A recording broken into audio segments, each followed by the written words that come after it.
തൃശൂർ വെള്ളാനി പുളിയംപാടം സമഗ്ര കോൾ കൃഷി വികസനത്തിന്റെ നിർമ്മാണോദ്ഘാടനം മന്ത്രി ആർ ബിന്ദു നിർവഹിച്ചു. കാറളം ഗ്രാമപഞ്ചായത്തിൽ 320 ഹെക്ടറോളം വരുന്ന പാടശേഖരമാണ് വെള്ളാനി പുളിയംപാടം. ഇരിങ്ങാലക്കുട മണ്ഡലത്തിലെ സമഗ്ര കാർഷിക പദ്ധതിയായ പച്ചക്കുടയിൽ ഉൾപ്പെടുത്തിക്കൊണ്ട് 3 കോടി തുക വകയിരുത്തിയാണ് നിർമ്മാണം ആരംഭിക്കുന്നത്. മണ്ഡലത്തിലെ കാർഷിക മേഖലയുടെ വികസനവും പുരോഗതിയും ലക്ഷ്യമിട്ടുകൊണ്ട് നടപ്പിലാക്കുന്ന പദ്ധതിയായ പച്ചക്കുടയുടെ നേതൃത്വത്തിൽ നിരവധി പ്രവർത്തനങ്ങളാണ് ചെയ്തുവരുന്നതെന്ന് മന്ത്രി പറഞ്ഞു. ഇരിങ്ങാലക്കുടയുടെ ഭക്ഷ്യോൽപാദനം വർദ്ധിപ്പിക്കുക, ഭക്ഷ്യസുരക്ഷ ഉറപ്പുവരുത്തുക, പരിസ്ഥിതി സംരക്ഷണം, ആരോഗ്യ സംരക്ഷണം, ഊർജ്ജ സംരക്ഷണം എന്നിവ ഉറപ്പാക്കുക, ഇക്കോ ടൂറിസം വർദ്ധിപ്പിക്കുക തുടങ്ങിയവയെല്ലാം പച്ചക്കുട പദ്ധതിയിൽ നടപ്പിലാക്കുന്നുണ്ടെന്നും മന്ത്രി പറഞ്ഞു.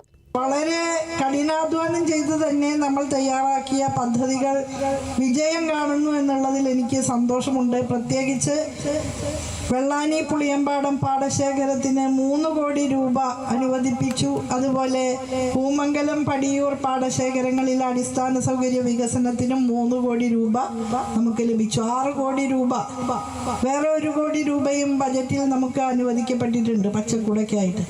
നന്ദിപാലം പരിസരത്ത് നടന്ന ചടങ്ങിൽ കാറളം ഗ്രാമപഞ്ചായത്ത് പ്രസിഡന്റ് കെ ശിവൻകുട്ടി അധ്യക്ഷത വഹിച്ചു.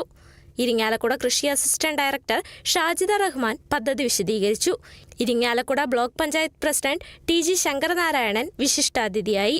Kerala vision news, Thrissur.